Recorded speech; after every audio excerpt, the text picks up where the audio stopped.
Yo, yo, yo, how y'all doing? How y'all doing? How y'all doing? How y'all doing? We got a different setup here. Good to see you guys. How y'all doing? How y'all doing? We're going to be going live today. It's going to be a lot of fun. So we're going to give it like, let's say about 1 minute or so, and then we're going to get it going. We're going to get it going. I got a lot that I want to talk about today. We're going to be talking about the first two games in the play-in today, so that should be a lot of fun. So we're going to give it about 1 minute to let everybody catch up to the live, and then we're going to get going. So make sure you check in and say what's good. We're going to give it about a minute. Bryce, what's good? I see you. Welcome in. Good to see you guys. Good to see you guys. Good to see everybody in here.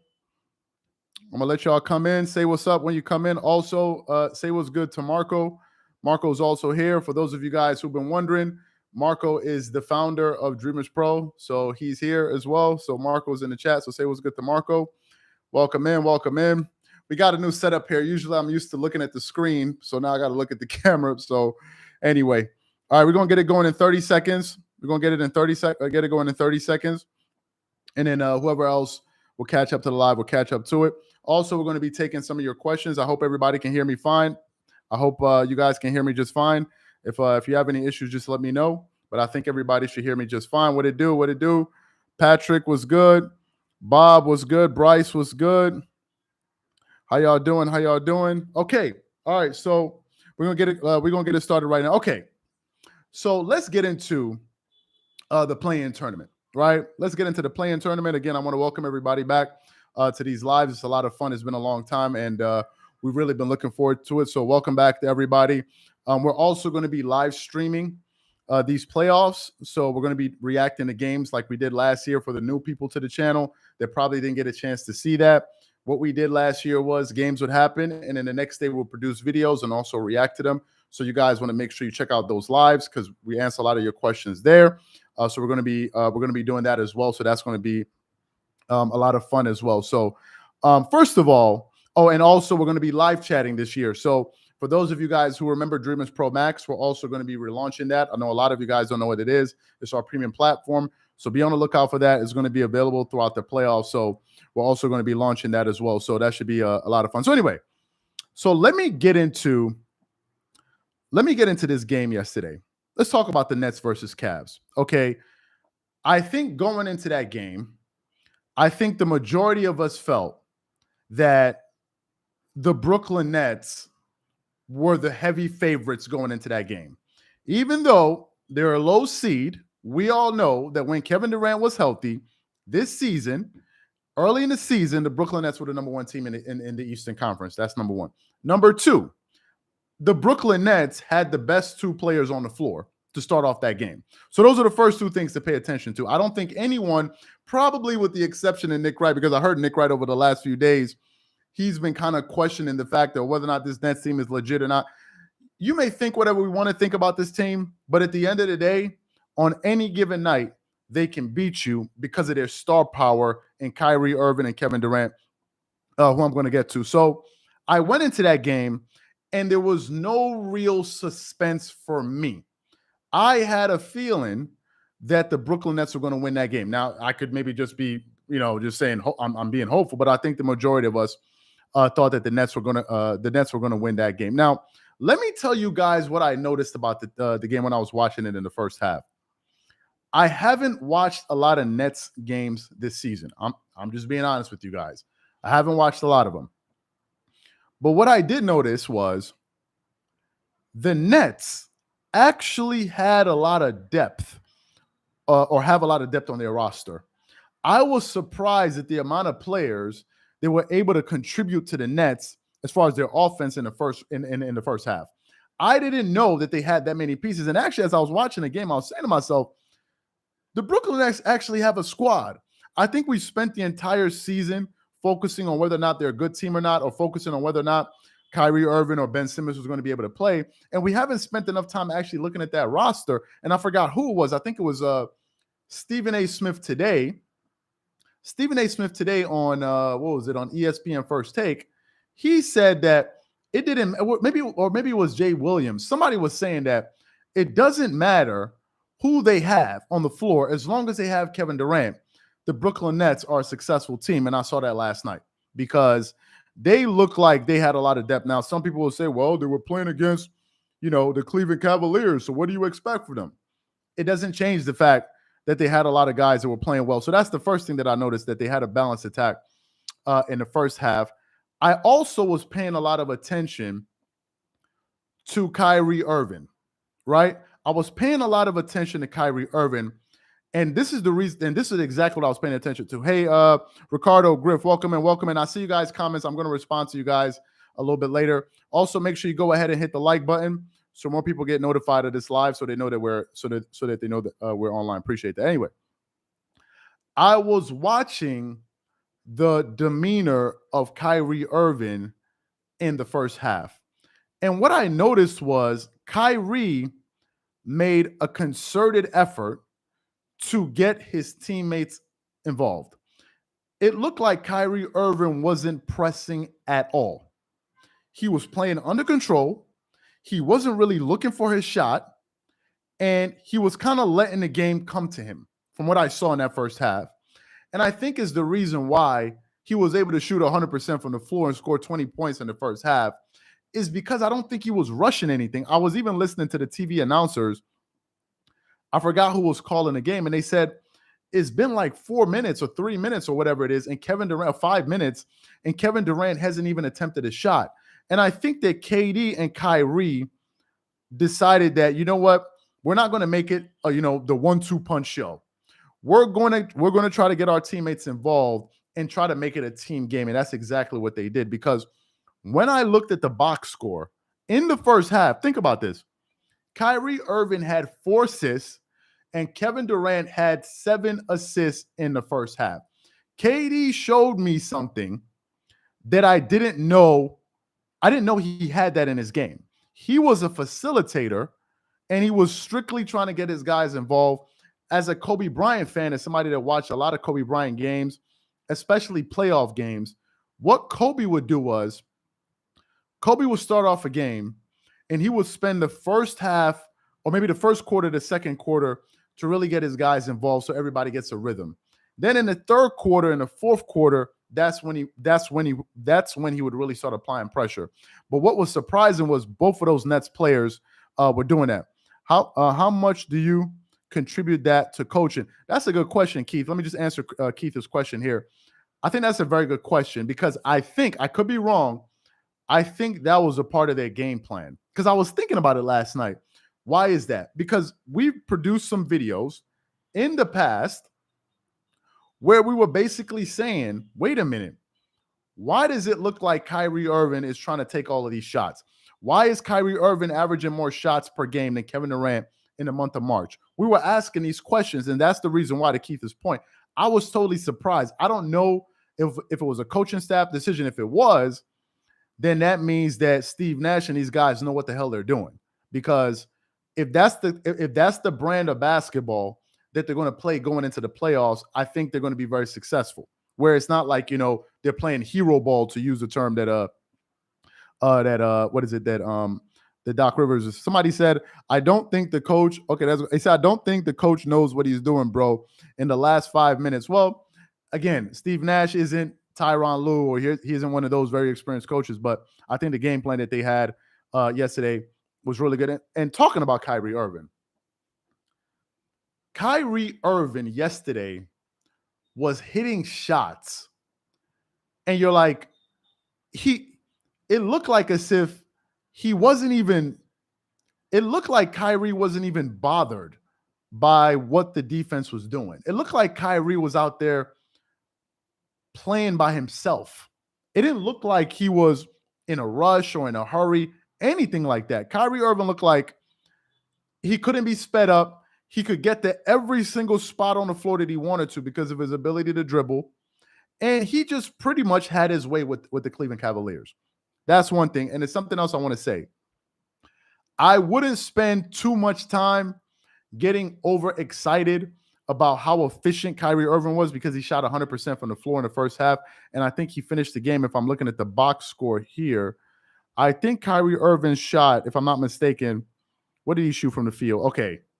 Kyrie shot 80% from the field for the game. He made 12 out of 15 shots.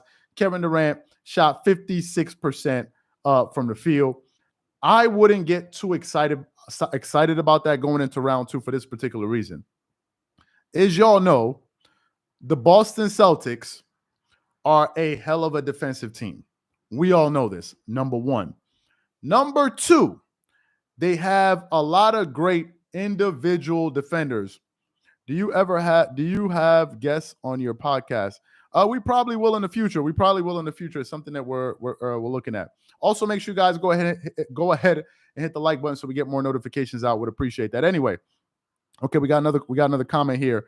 The Cavs almost came back even with a good game from KD and Kyrie. Well, that also speaks to their defense. And I'm going to get back to the point I was making before. That also speaks to their defense, I think. However, the Nets, because they're not a very strong defensive team, it means that one of two things need to happen. Number one, they need to constantly make shots to keep scoring. Or number two, they need to pray that maybe, their opponents are having a bad shooting night. Because if they can't make shots and they can't stop anybody, they will simply be outscored because they don't have an ability to defend. Okay, we got a comment here from Tyrone Whitson. He said, big fan of what you do. My problem with the Nets is let me just read his comment. My problem with the Nets is the way they close games. We control the game for 3 quarters and let off the gas in the fourth quarter. It's a bit worrisome. Keep dropping that. Appreciate that. Appreciate the support. Appreciate the super chat. Listen, this is a real concern, but listen, I support the Clippers.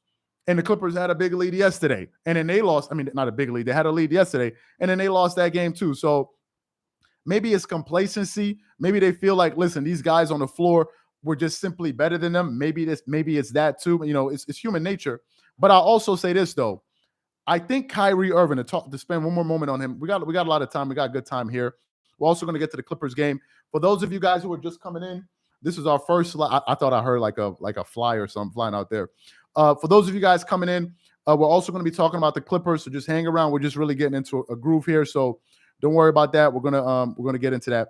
But with Kyrie and these guys, I think blowing leads is something that happens, right? But back to what I was saying, when they get to the second round, I wouldn't fall in love with that 80% shooting from the field because the Boston Celtics are a great defensive team and they also have great individual defenders. They have Marcus Smart. They have these guys that they can put on Kyrie Irving for an entire series. That's one thing. Another thing worth noting is this. Hey, appreciate that, King Mo. Appreciate that. Another thing is this. Although the Nets have very potent offensive players in Kyrie and KD, so do the Boston Celtics in Jaylen Brown and Jason Tatum. But what does that really mean? What it means is that Kyrie and KD are not going to be able to rest on defense like they did against the Cavs because they know they didn't have an offensive threat. With the Boston Celtics, you're going to actually have to score, and you're also going to have to play defense. Otherwise, Jason Tatum is fully capable of scoring 38 to 42 points a night in a series if they don't try to contain him. And if I'm a Brooklyn Nets fan, that is what I'm worried about. Forget about the superficial analysis that you're getting from people on TV talking about Kyrie. Yes, these guys, but they can only score so many points in a game. They're not going to score 150 points in a night. And the Boston Celtics, although I don't know their defensive rating, actually, let me try to pull it up right now. If you guys just give me a second. I'm just checking this on NBA.com. Maybe some of you guys, if you have it, please post it in the comment section. Let me just pull up their defensive rating here because I want to know how good this team is on defense. Let me just pull it up here for a second. Let me just go to stats, team stats. Let me go to team stats. Just give me a second here. Let me pull up their defensive ratings because I want to know just how good this team is on defense. I'm at NBA.com. If any of you guys want to check it out. Actually, okay, I got it here. Defensive rating. Okay. So I'm gonna post this in the chat so you guys can check it out too. I just got that from NBA.com so you guys can read up on it. Okay, my brother, how are you? Good, welcome in, man. Pull up the tape. Welcome in, and we appreciate that. Welcome in. So you guys can definitely read that so you can see it. So the Boston Celtics are the number one defensive rated team in the NBA. That is a serious problem if I'm a Nets fan, because they're going to play defense. They don't have to stop Kyrie and these guys. What they got to do is not make them as efficient. If they're going to be shooting in the high 40s, low 50s, make them shoot in the low 40s, mid 40s, 42, 43%, 44%. Believe it or not, those percentage drops can go a long way in a series. And then it presents another problem, which brings us to Ben Simmons. And boy, oh boy, now that we're talking about Ben Simmons, let me just talk about Ben Simmons for like 2 seconds here. Now that we're talking about damn Ben Simmons, if I'm Ben Simmons and I haven't been seen in action all season long, there's no way in hell you're going to see me on a sideline in a mint green jumpsuit or whatever the hell he was wearing and have everybody wondering whether or not I'm going to be playing this season. I think the Nets, for them to overcome the Celtics, they will need Ben Simmons to play defense, because he can be what Marcus Smart is for the Celtics is what he can be for for the Brooklyn Nets. So I think they're going to do it. But obviously, to really conclude on them, I'm not surprised that Brooklyn won that game, to be honest with you. And I think Brooklyn wanted to face the Celtics, and I think it's going to be a hell of a first round series in the Eastern Conference. I think it's going to be a lot of fun. So I can't wait for that. Also, Marco, if you're still in here, Marco is our co-founder. If you're still in here, we're going to try to pull up our Instagram account. A lot of you guys don't know we're on Instagram, funny enough. So what we're going to do is while we're doing this, you guys can just follow us on IG. I'm going to post that right here, and I'm going to pin it to the top, because we also answer some messages on Instagram and all of that. So we pinned that to the top. So you guys can check us out on Instagram. Is there? I've already pinned it to the top. So make sure you check that out. Okay, let me get to the Clippers game versus the Wolves. I think that was by far the most interesting game of the night for one reason and one reason only. Patrick freaking Beverley. Okay. As a supporter of the Clippers, as a Clipper fan, trust me, I know all about Patrick Beverley. I know all about the type of pest he can be, right? And I'm sure Clipper fans, you love him when you have him on your team, but when he's playing against you, you guys, we almost hate him, right? And Patrick Beverley, he was fired up. I knew he was going to have those Minnesota Timberwolves ready to go, because I know he was upset that the Clippers let him go. I saw what he had to say on the JJ Redick podcast. He's a very unfiltered guy, and he said what he said. For as much as I like Patrick Beverley, for as much as I like him, for as much as I love the defense he played on Devin Booker in the Western Conference Finals last season, and it's one of the reasons when people were comparing Devin Booker to Kobe Bryant, I said I've never seen Kobe Bryant get slowed down by a 6'2" point guard. Never seen it. I've never seen that happen to Kobe Bryant before. And Patrick Beverley legitimately was giving Devin Booker problems last year in the play. He was. I watched this series. It's just that the Clippers weren't fully healthy. But the problem is Patrick Beverley, for as much as I love him, he only played 37 games last season. 37 games. That's the first issue I have with Patrick Beverley. Not issue, I don't have it with him. Not like as if I have an issue with him getting injured. I'm not saying that. But that's the first issue. The second thing was this. Patrick Beverley, for anybody who saw the first round series against the Dallas Mavericks and the Clippers, he was totally unplayable in round one. The Clippers simply could not. It got so bad that Luka Doncic, I hope I pronounce his name properly, every single time down the court, he was looking for a switch to get Patrick Beverley on him. And 9 times out of 10 or 8 times out of 10, he would score. It was that bad. So as much as I miss him, I'm glad that they moved on from him. And I think they actually upgraded with Norman Powell. I also think it gave Terrence Mann a lot of minutes, who is a big, Terrence Mann's about 6'5". He's a big 2 guard that can play both sides of the floor. kind of like a 3-and-D guy. So I like that. But I think ultimately they had to get rid of Patrick Beverley. But back to the game. And I'm also going to be taking some more of your questions. So believe I'm also going to be taking some of your questions here. But back to the game. I like the fact that Paul George was really aggressive yesterday. I like that. I think Paul George got a lot of those mental kind of, footsteps or demons out of his head. I like the fact that he was aggressive. He took a lot of shots. If I look at the box score and I look at Paul George, I got the box score here. I think he took a lot of shots. Paul George scored, let me see it here. He scored, what did Paul George score? He scored 34 points on 24 shots.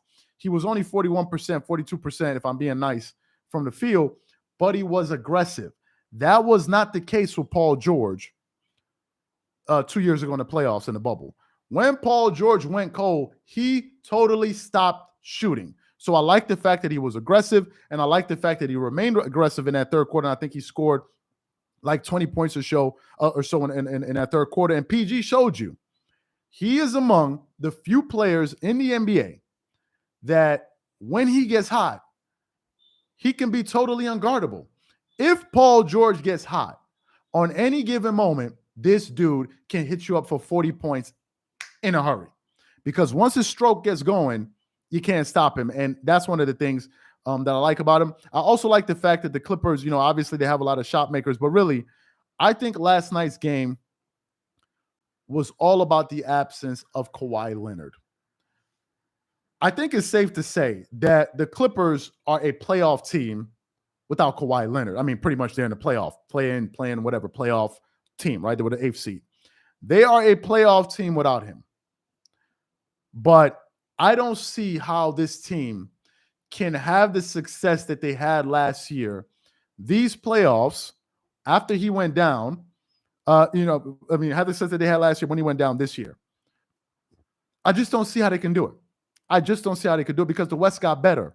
Memphis is better. You have the MVP, Nikola Jokic. He's playing great.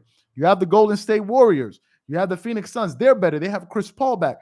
I just don't see how they can beat a top seed without him. I just don't see it because he helps them in so many ways. Do I think they should trade Marcus Morris? No, I don't. No, I don't. I don't think they should trade Marcus Morris for a few reasons. Number one, he's a great two-way player. Last season, he was a number 2 3-point shooter in the NBA, and I'm going to get to that quickly about how that relates to Kawhi Leonard. He was a number 2, and I think he was shooting like 57% from the corner. Or no, maybe that's what he shot from the field, if I'm not mistaken. You guys can pull up his stats. Marcus Morris is a hell of a player, and I also like the toughness that he gives them on the court. I think every team needs a player, maybe 1 or 2 players that give you that edge, right? Somebody that's kind of like your enforcer. I think every championship team needs it, and that's the guy for the Clippers. For the Boston Celtics, they have Marcus Smart. For what's the other team? What's the other team I can't think about right now? For the Golden State Warriors, they have Draymond Green. All of these teams have that one guy. For the Miami Heat, they have Udonis Haslem or even Jimmy Butler. You need a guy like that. So I don't think they should get rid of him. What I think you guys are witnessing with the Clippers is this. When Kawhi Leonard plays, the number one thing he allows his teammates to do is play their natural position. A lot of people don't realize this, but Kawhi Leonard is a hell of an efficient player. Forget about the fact that he's my favorite player. Nobody can say I'm a fanboy of Kawhi because we've only produced probably 3 videos about Kawhi Leonard this entire season. So I get to talk about him a little bit right now. But the fact of the matter is this.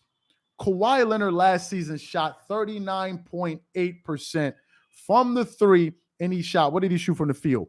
51.2%. If I'm looking at these numbers correctly, yes, he shot 51% from the field. He almost had a 50-40-90 season last year. And why is that important? Because of the attention that he draws, he creates added spacing on the floor, and it makes it easier for those other guys to get those looks. But whenever he's not on the floor and you have Paul George and these other guys you can key in on, the defense can key in on, it's going to be hard for them to shoot those percentages. I think if Kawhi comes back, I think you see a different Clippers team. Last season, they had 9 players shooting over 40%. And I think they broke the three-point shooting record just last year. So to me, listen, man, I was listening to Stephen A. Smith today. He was on, where was he at? He was on ESPN First Take, and he said that Kawhi Leonard could come back in the first round. I also read that he's been doing 3-on-3 scrimmages. But let's just be honest. As much as I like this Clippers team, and I love the Clippers team, I don't think they win it if he's not there. I think they're the wild card in the Western Conference if Kawhi Leonard comes back. But if we're being honest, if he doesn't come back, I think we should be looking at the Clippers next season, not this season. It's one of the reasons we haven't produced much content around them, because it's hard to give a clear prediction on a team because they're not fully healthy. So that's really my opinion on the Clippers. I hope he comes back because I think he's going to make it a lot of fun. He's going to be, I can have a team to root for. In the Eastern Conference, the teams I'm supporting is, of course, the Milwaukee Bucks. And I think the Milwaukee Bucks are going to be in the Eastern Conference. We can play all of our games. We can like Boston. We can like the Nets. We can like the Heat. We can like the Sixers. Believe you me, the Milwaukee Bucks will be in the Eastern Conference Finals waiting for whoever we think is going to be there, whether it's the Nets or whoever. I just don't think you can just overlook the champs like that. I just don't think that. Do I bet on games? No, I don't bet on games. We don't bet on games.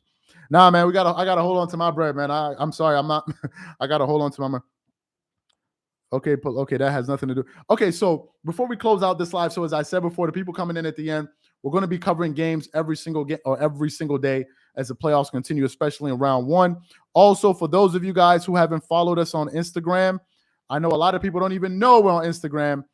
Make sure you follow us on IG. And I'm actually going to, if you guys do it right now, let me post it again. We're actually going to give you guys some live shout outs. We got a few minutes here, so make sure you guys follow us on Instagram. Let me log in right now. Let me see who's followed. Oh, wow. Okay. We got Alex. We got Griffin Power. I see you. We got 20 moving. Mr. Morningstar. I see you. 7 Power Paul. Make sure you guys follow us on IG because we're going to take a lot of your questions there. Coach Reese. Appreciate that. Make sure you follow. Check us out on Instagram. We're going to be there. So also be on the lookout for the other video that we got coming out. Okay. Who else? We got some more followers. Zayman Zay, appreciate that.